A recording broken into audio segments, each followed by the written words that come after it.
you today, darling, because your mother's going to have a baby. And I didn't realize that my mother was ready to have a baby. And I said, well, who'll come with me? And she said, Uncle Joe. So I said, all right. And then Father said, if you have a sister, we'll put a towel out the second-story window. And if you have a brother, we'll put a towel out the third-story window. And if there's two, we'll put them like so. So Uncle Joe and I get out to the starting line, and by golly, a towel comes out the second-story window before the race started, and we won the race. And my bedroom on the third floor at Grandma's house, has flags all the way around, and that flag just said Amy, July 29th. Right?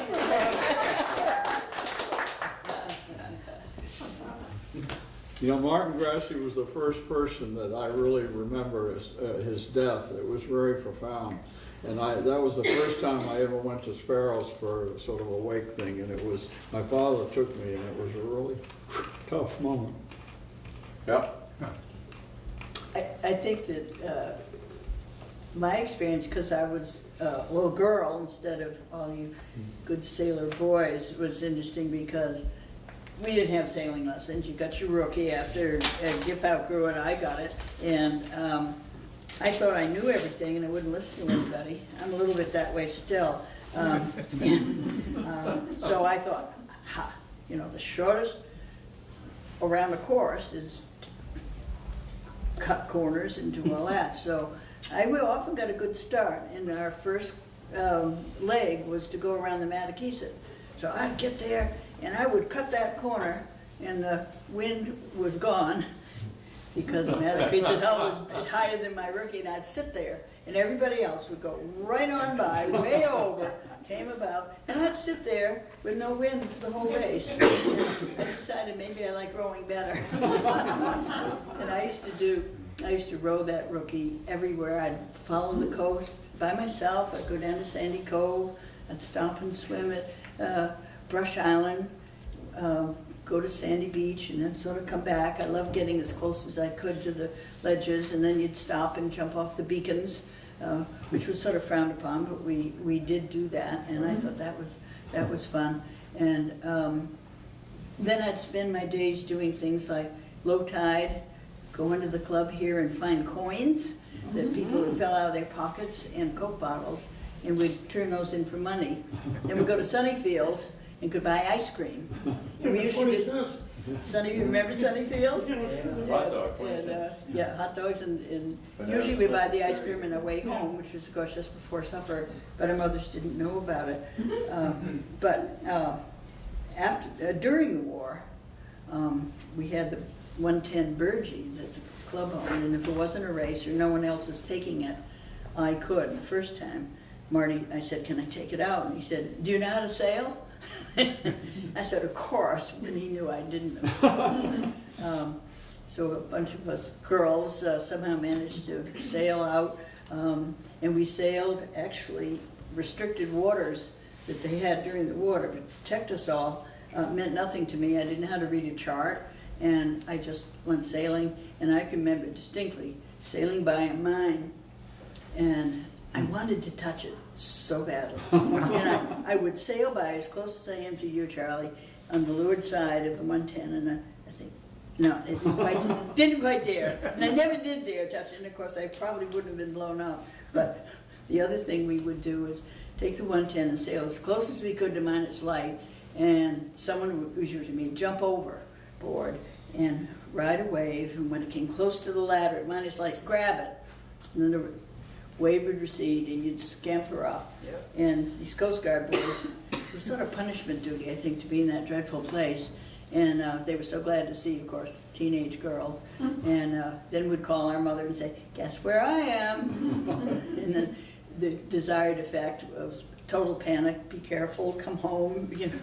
And but Marty was a presence also in our lives. And you could always tell, you mentioned something, but you could tell whether he was okay with you or not. He had a gold tooth, and you know, he pretended he wasn't paying any attention to us, but he enjoyed our antics, I think, and if you could see the tooth, you knew you were okay. And when we started to push each other off the yacht club porch into the water, that's when he didn't smile anymore. And if you got sent home, you only did it once because you knew then what Marty was teaching you. And he was a gentle mentor for all of us at all ages.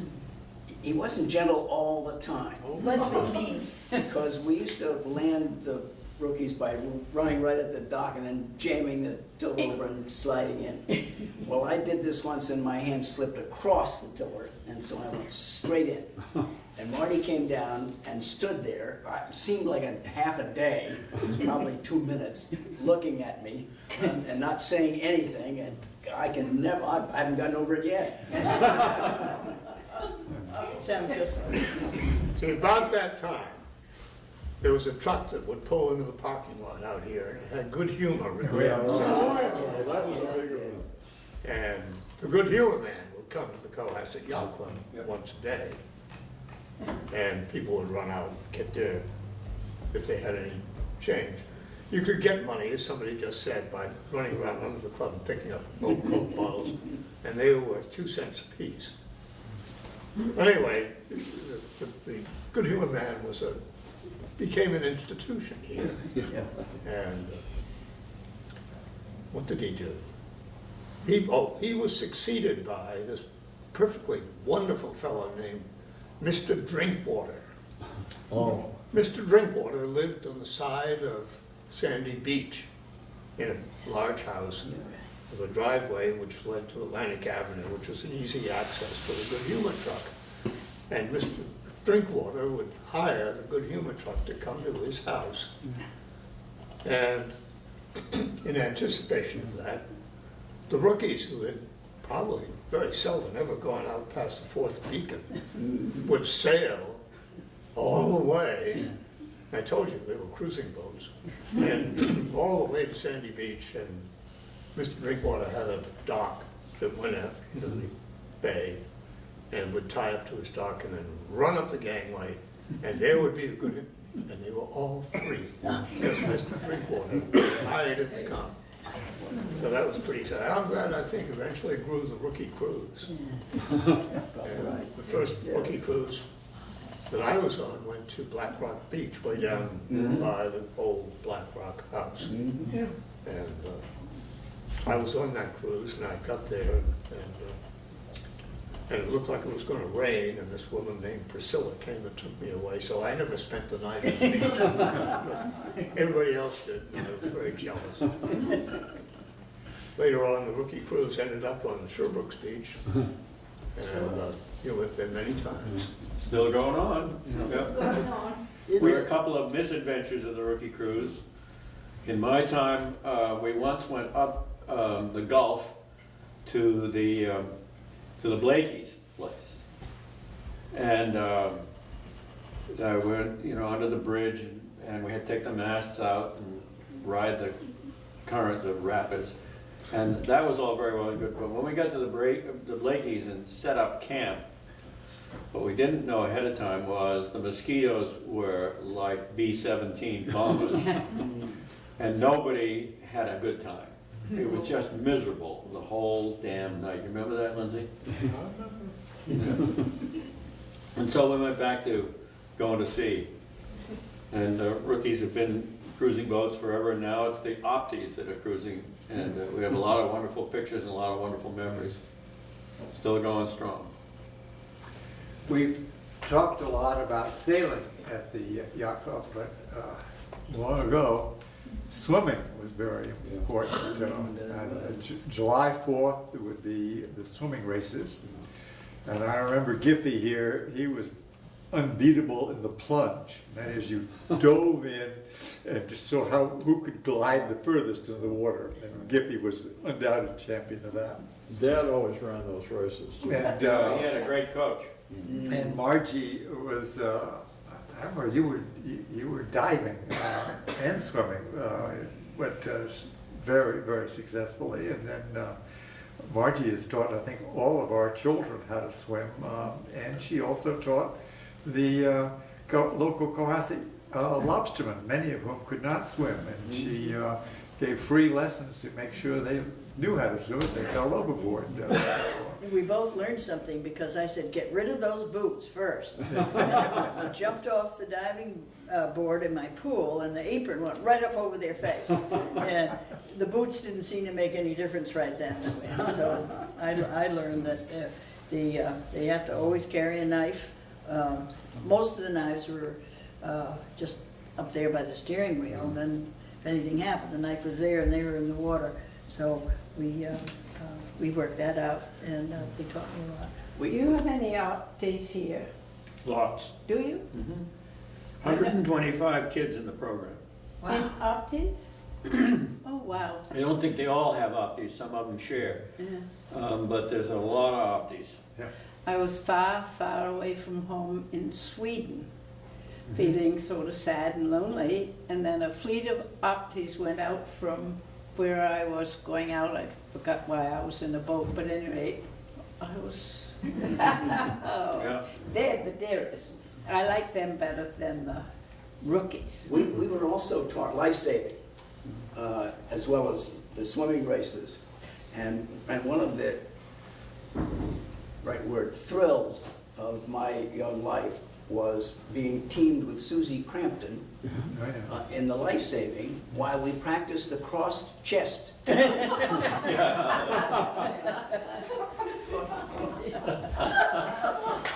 Oh, great. Could I switch to Joe Antone for a minute? Because he was a lot of people perhaps didn't know him as well, but he was an incredible character. And, you know, he was pretty old, and he always wore a suit, like a dark suit. And he used to sit on that porch, and he kind of ran the whole show from that observation point. But there's a couple little quick stories I'd like to tell. One is on a chowder race day, he used to make the chowder out in the kitchen, and he just really knew what he was doing. And one day we were in the kitchen with him, and Mrs. Higginson was head of the house committee, and she comes into the kitchen, and she's looking at the chowder, and she's saying, "Joe, did you do this? And Joe, did you do that?" And finally she leaves. He had a 7-letter word with a small g, G-O-D-A-M-I-T, which he used frequently. And the door closed. He said, "God damn it, what does that lady know about chowder?" And then another one that was kind of funny, he had pretty bad rheumatism, and making it up to the men's room was kind of a big deal for him. And so in the morning, he'd go in the ladies' room, and he said, "I was in there one morning, and he said, that Mrs. Higginson comes in, and I pretended I was fumbling with the curtains, but God damn it, she knew." But it was so funny. I hope I didn't offend you, Charlie. But it was just so funny the way he was with some of the people, because he kind of had his handle on the whole world from that seat.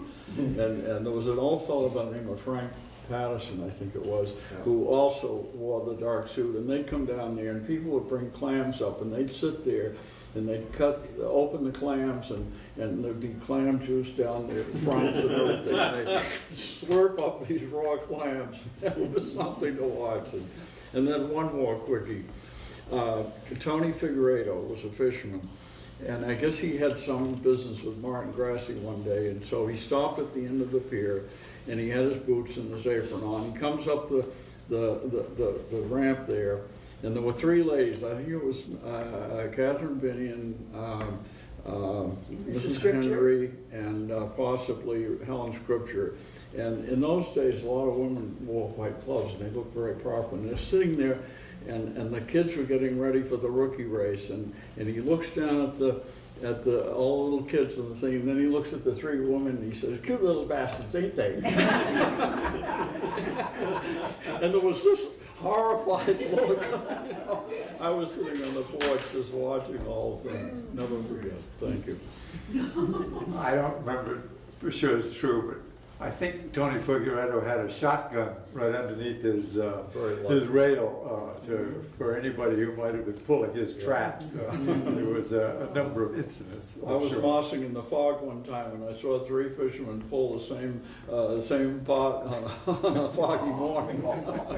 Is it true that the way to cut traps, that they put a scythe blade on the hull of their boat, and they drive through by a trap that they didn't like and just keep on going, and the scythe would cut the trap? Newcomers did Yeah. find that their buoys Fox disappeared. Somehow disappeared. Yeah, Joe was very colorful. He used to drive an old 4-door Chevy, probably 1930 or something like that. He'd a brown car, 4-door, and he'd drive up here every morning. And he'd just sit there, and he also taught us some values. He'd watch. If a kid took a baler out of somebody else's boat and used it, he wouldn't say a word. But if he didn't put it back, then he'd yell at the kid. And he really taught us about respecting other people's property in a very subtle way. And he just always had his sort of eye on everything from that vantage point, because he was pretty old. He had a lot of rheumatism. This is before Marty became the steward. Anyway, I just never forget those There moments. was a wonderful picture on the wall over here of him with you and Right. Lang. right there. They're still there, okay. Yeah. Right. Lang Warren? Lang Yeah, Warren. yeah, Lang. Benedict. We had a thing here in, I think it was 1994, where we got all the same people back, because Joe was gone and a couple of other people in the original picture, but we set it up and we all kind of dressed a little bit like we were in the first picture. And it was, and they had a little luncheon here for us, and it was really quite an experience. And of course, the Benedict boys, Jim and Laurie, are both gone, and Lang Warren, who was one of my best friends over a lifetime, and Bill and I are the only 2 living that are in that picture. Was Elliot Putnam in it? Who? No, he wasn't. He got to be a golfer. He I'm was a still player. here. Yeah, I said you and I are the I only. said Joe. Bill, no, I said Bill and I are the only ones that. Thank you, Gifford. Yeah. I have a story about you. When we were all teenagers, everyone said you never could tip over 12 and a half. It didn't tip over. A lot of lead under there. And so Bill said, we're going to prove them wrong. So I don't know how many of us were in the boat, but you shinnied up the mast, and we were all hanging on the stays, and we sailing and pulling it in close haul, and finally she began to go. We all swung out, and I think it was commented at the chowder race day that it can be done. You proved it. And Marty was not pleased. I And Marty, remember that. no, he had to come. I do remember that. Was it the Bumblebee? Was that the name of The it? Bumble, yeah. Bumble. And Whip Dunham, who added a few extra stone to the event, was part of that. Yeah, I think he was there. I'd like to go back to something that Susie mentioned, that there was enough going on in Sandy Cove that she really wasn't involved with the yacht club that much. The next younger group would be her sisters, Tar and Ellen, along with Peg Bemis, and my sisters.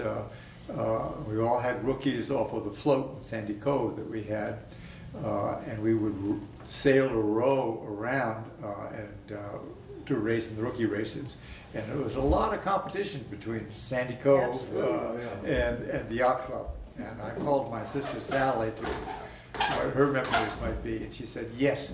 And it wasn't fair because the yacht club people all knew the yachts in the harbor, and you had to sail around them because the course would be the other side, and they knew exactly how to do that, and we didn't. And therefore, they won all the races, and that wasn't fair. And on Susie, there's 2 things I'd like to double check whether it's true. One, she swam to the Glades, which... I swam from the Glades in. Yeah, oh, We waited for an easterly wind and an incoming tide. My cousin Roger Lee. Roger. Yeah. And the other thing is that you walked across Sandy Cove on your hands. Handspring all the way back and Must have been forth quite an across event. it. You were don't verify dreaming. that? What? I think you must have been dreaming. I don't remember that, and I'm sure I would, even at my tender age. I remember going across in the Nokomis for race week one time, and they'd always leave from here, and anyone could go. And you could, if you were lucky, you could, if it was blowing, they'd ask for extra crew. But we were about halfway across, and men got all excited and up in the bow, and there was this huge basking shark, about 2,400 pounds. And they all discussed it, and they said, yeah, we're gonna harpoon it. So here we are on the way to race week, and they harpooned this massive basking shark. And he was, you know, they're just sort of slow, and he pulled the Nokomis around, and they finally pulled him up and tied his, the tail, hoisted him up in the stern just enough so they could be towed backwards the whole way. We got into Marblehead Harbor. Shark. Went over to somebody had some sort of a rig to hoist it out. And as they started to transfer him, he was not dead. They figured he'd drowned with the gills being pulled backwards. And here are these, the captain and all the men that were aboard, struggling that this basking shark didn't get loose in Marblehead Harbor. And being a kid, it was sort of an exciting moment to witness that. Well, Roger Lowe, who had orca, that's right, and he caught a great white out beyond Minus Light, towed it in. Jackalope. What? Jackalope. Jackalope, yeah, and it was still alive, but I remember sticking my oar out at the whale, and it just bit the end of the oar Yeah, off. the Shark, yeah. I remember that too. We were all hanging around and fascinated. Somebody hasn't been mentioned enough, but should be, is Greg Bemis. He lived quite close And to me. Franny Wakeman. And Franny Wakeman. But Mr. Bemis, my father had taught him as a kid to sail, and Mr. Bemis was very nice and just sort of took me under his tutelage, and I went down to the Edgartown Race Week with his Lazy Bones. with Joe Woods was the other crew. Joe Woods did everything, and I tried to stay out of the way. But Mr. Bemis was a wonderful skipper to sail for. I'd like to tell a story about him and teaching everybody a lesson on sportsmanship. We had a club cruise down to the North River, and coming back, they raced down and raced back, and there was an incident. I was on a motorboat watching. There was an incident of a right-of-way port starboard thing, and he basically was wrong and didn't give way, and so everybody noticed it, and we figured there might be a protest or whatever. And when I think the last turning mark was Davis Sledge Bell, and then they had set up a finish line somewhere out off Sutton Ledge, and with the club boat and a buoy put out there. And when he was ahead, and he came right towards the finish line, and when he got there, he turned off and didn't cross. In other words, he knew he was wrong, and it was a good demonstration of good sportsmanship. I mean, he was that kind of guy. Can I give credit to a lady sailor, Franny Wakeman? Yes. Yeah. Sort of like Greg Bemis. She took the yacht club's name all the way to Northeast Harbor Yeah. for I forget the name Women's of the champion. finals, Yeah. yes. Yeah, that's good. And only reason I was important was because I was 16 and didn't drink. And they were all older. Franny was the skipper, and Joni Chapin Waters, and Big Ben Benson, I think.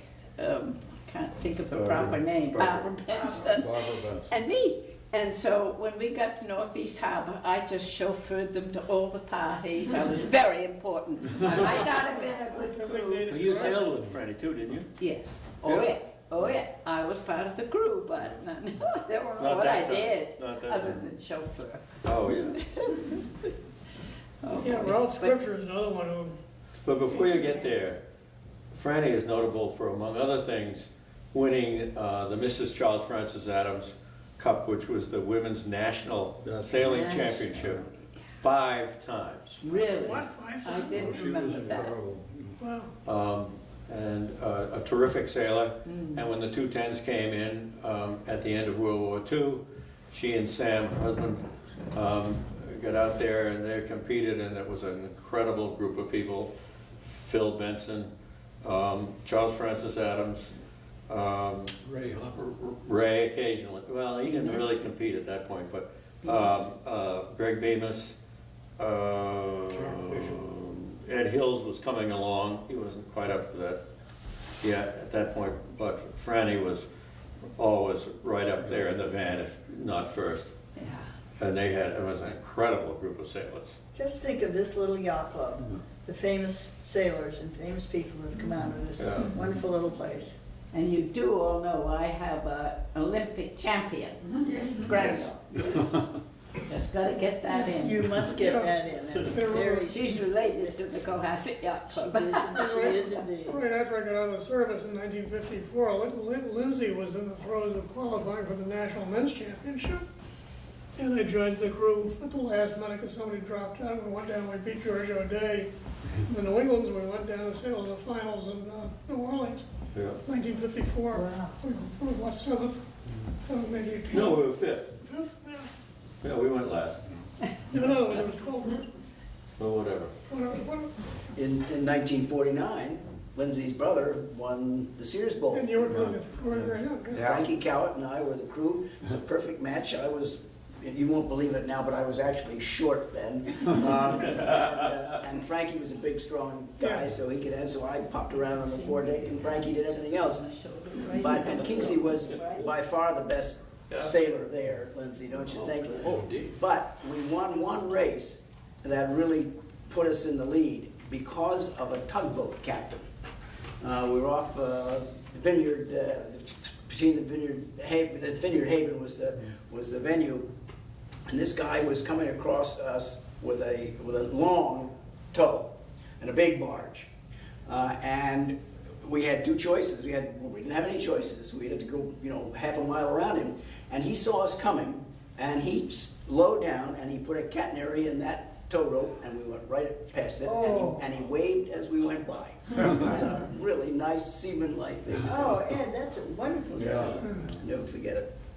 Same sort of story that Ray Hunt up racing in Marblehead, but he figured out it was a calm day, and he got into the drag of one of those tows, and they pulled him all the way down the race course, and he won by miles. That and the New York Yacht Club cruise, he had the Shoaler, which was a new design he made. It was a wonderful cruising boat that Phil Benson bought and raced and sailed for a long time.